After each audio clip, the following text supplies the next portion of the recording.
ನಾಗಮಂಗಲದಲ್ಲಿ ಕೋಮು ಗಲಭೆ ಈ ರೀತಿಯ ಗಲಾಟೆ ಆಗ್ತಾ ಇರುವಂತಹದ್ದು ಇದೇ ಮೊದಲಲ್ಲ.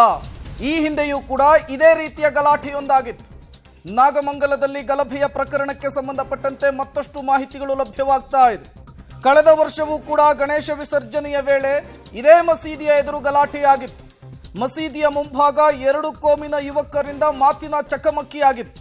ಪೊಲೀಸರು ಮಧ್ಯಪ್ರವೇಶ ಮಾಡ್ತಾರೆ, ಪರಿಸ್ಥಿತಿಯನ್ನ ತಿಳಿಗೊಳಿಸುವಂತಹ ಕೆಲಸವನ್ನ ಮಾಡ್ತಾರೆ. ಆದರೆ ಈ ಬಾರಿ ಪರಿಸ್ಥಿತಿ ಕೈಮೀರಿ ಹೋಗಿದೆ.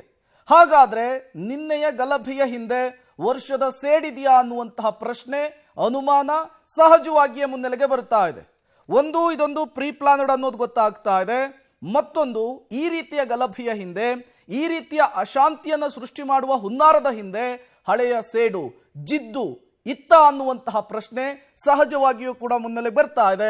ಪೊಲೀಸರ ಇನ್ವೆಸ್ಟಿಗೇಷನ್ ಮೂಲಕ ಎಲ್ಲ ಪ್ರಶ್ನೆಗಳಿಗೂ ಕೂಡ ಉತ್ತರವನ್ನ ಕಂಡುಕೊಳ್ಳಬೇಕಾದಂತಹ ಸ್ಥಿತಿ ಈಗ ಸದ್ಯಕ್ಕೆ ನಿರ್ಮಾಣವಾಗಿರುವಂಥದ್ದು. ಮಂಡ್ಯ ಜಿಲ್ಲೆಯ ನಾಗಮಂಗಲದಲ್ಲಿ ಈಗ ಪರಿಸ್ಥಿತಿ ಬೂದಿ ಮುಚ್ಚಿದ ಕೆಂಡದಂತಾಗಿದೆ. 53 ಜನರನ್ನ ಇದೇ ವಿಚಾರಕ್ಕೆ ಸಂಬಂಧಪಟ್ಟಂತೆ ಅರೆಸ್ಟ್ ಮಾಡಲಾಗಿದೆ.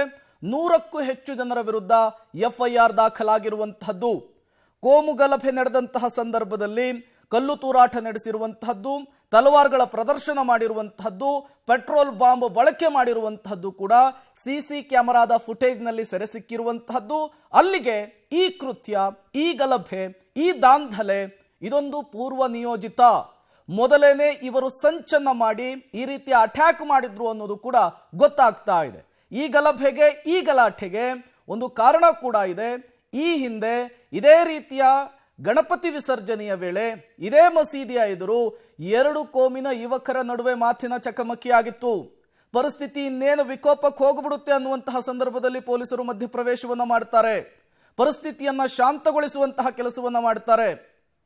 ಮತ್ತಷ್ಟು ಡೀಟೇಲ್ಸ್ ಅನ್ನು ಕೊಡ್ತಾರೆ KP ನಾಗರಾಜ್, ನೇರ ಸಂಪರ್ಕದಲ್ಲಿ ಜಾಯ್ನ್ ಆಗಿದ್ದಾರೆ. KP ನಾಗರಾಜ್, ಈಗಾಗ್ತಾ ಇರುವಂತಹ ಬೆಳವಣಿಗೆಗಳು ಇದೊಂದು ಪೂರ್ವ ನಿಯೋಜಿತ ಕೃತ್ಯ ಅನ್ನೋದನ್ನ ಸಾರಿ ಸಾರಿ ಹೇಳ್ತಾ ಇರುವಂತಹದ್ದು. ಅದರ ಜೊತೆಗೆ ಹಳೆಯ ಜಿದ್ದಿತ್ತು ಅನ್ನೋದು ಕೂಡ ಈಗ ಗೊತ್ತಾಗ್ತಾ ಇದೆ. ಏನಿದ್ರ ಹಕ್ಕಿಕತ್ತು ಅಂತ ಹೇಳಿ ಪ್ರೇಮ್, ಈಗ ಸಿಗ್ತಾ ಇರುವಂತಹ ಮಾಹಿತಿ, ನಿನ್ನೆ ರಾತ್ರಿಯಿಂದಲೂ ಕೂಡ ನಡೀತಾ ಇರುವಂಥ ಬೆಳವಣಿಗೆಗಳು ಎಲ್ಲದನ್ನು ಕೂಡ ಗಮನಿಸ್ತಾ ಇದ್ರೆ ಇದು ಪೂರ್ವ ನಿಯೋಜಿತ ಅನ್ನುವಂಥದ್ದು ಮೇಲ್ನೋಟಕ್ಕೆ ಸ್ಪಷ್ಟವಾಗಿ ಕಂಡು ಬರ್ತಾ ಇರುವಂಥದ್ದು. ಯಾಕಂದರೆ ಕಳೆದ ಬಾರಿಯ ಗಣಪತಿಯ ವಿಸರ್ಜನೆ ಸಂದರ್ಭದಲ್ಲೂ ಕೂಡ ಅದೇ ಒಂದು ಸ್ಥಳದಲ್ಲೇ ಎರಡು ಅಂದರೆ ಹಿಂದೂ ಮತ್ತು ಮುಸ್ಲಿಮರ ನಡುವೆ ಒಂದು ಚಿಕ್ಕ ಮಟ್ಟದ ಒಂದು ಗಲಾಟೆ ಕೆಲವು ಯುವಕರ ನಡುವೆ ಉಂಟಾಗಿತ್ತು. ಆ ಸಂದರ್ಭದಲ್ಲಿ ಪರಿಸ್ಥಿತಿ ಕೈ ಮೀರಿದಂತೆ ಪೊಲೀಸರು ತಡೆದಿದ್ದರು. ಆದರೆ ಪ್ರಶ್ನೆ ಇರುವಂಥದ್ದು, ಇದು ಬಹಳ ಸೂಕ್ಷ್ಮವಾದಂತಹ ಪ್ರದೇಶ ಮತ್ತು ಸೂಕ್ಷ್ಮವಾದಂಥ ವಿಚಾರ.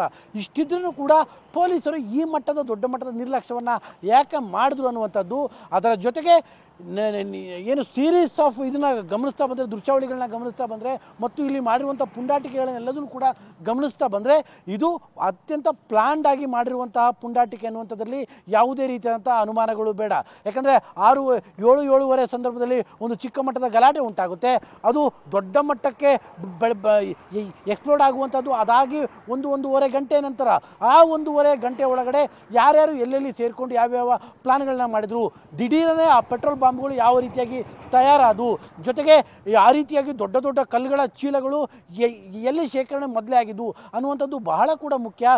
ಈಗ ಸಿಗ್ತಾ ಇರುವಂಥ ಈ ಸೀರೀಸ್ಗಳನ್ನ ಗಮನಿಸ್ತಾ ಹೋದರೆ ಇದು ಪೂರ್ವ ನಿಯೋಜಿತ ಅನ್ನುವಂಥದ್ದು ಎಷ್ಟು ಸ್ಪಷ್ಟವೋ, ಮತ್ತೊಂದು ಕಡೆಯಲ್ಲಿ ಪೊಲೀಸರ ನಿರ್ಲಕ್ಷ್ಯ ಅಥವಾ ಪೊಲೀಸರು ಯಾಮಾರದು ಅನ್ನುವಂಥದ್ದು ಕೂಡ ಅಷ್ಟೇ ಸ್ಪಷ್ಟವಾಗಿ ಗೊತ್ತಾಗ್ತಾ ಇದೆ. ಹಾಗಾಗಿ ತನಿಖೆಯ ಮೂಲಕವಾಗಿ ಅಷ್ಟೇ ಇದರಲ್ಲಿ ಯಾರ ನಿರ್ಲಕ್ಷ್ಯ ಇದೆ ಮತ್ತು ಯಾರ ಪ್ಲಾನ್ ಇದೆ ಅನ್ನುವಂಥದ್ದು ಗೊತ್ತಾಗುವಂಥದ್ದು. ಸದ್ಯಕ್ಕಂತೂ ಇದು ಪೂರ್ವ ನಿಯೋಜಿತ ಅನ್ನುವಂಥದ್ದರಲ್ಲಿ ಯಾವುದೇ ರೀತಿಯಾದಂಥ ಅನುಮಾನಗಳು ಕಾಣ್ತಾ ಇಲ್ಲ. Prem, okay, thank you KP Nagaraj ತಮ್ಮೆಲ್ಲ ಮಾಹಿತಿಗಾಗಿ.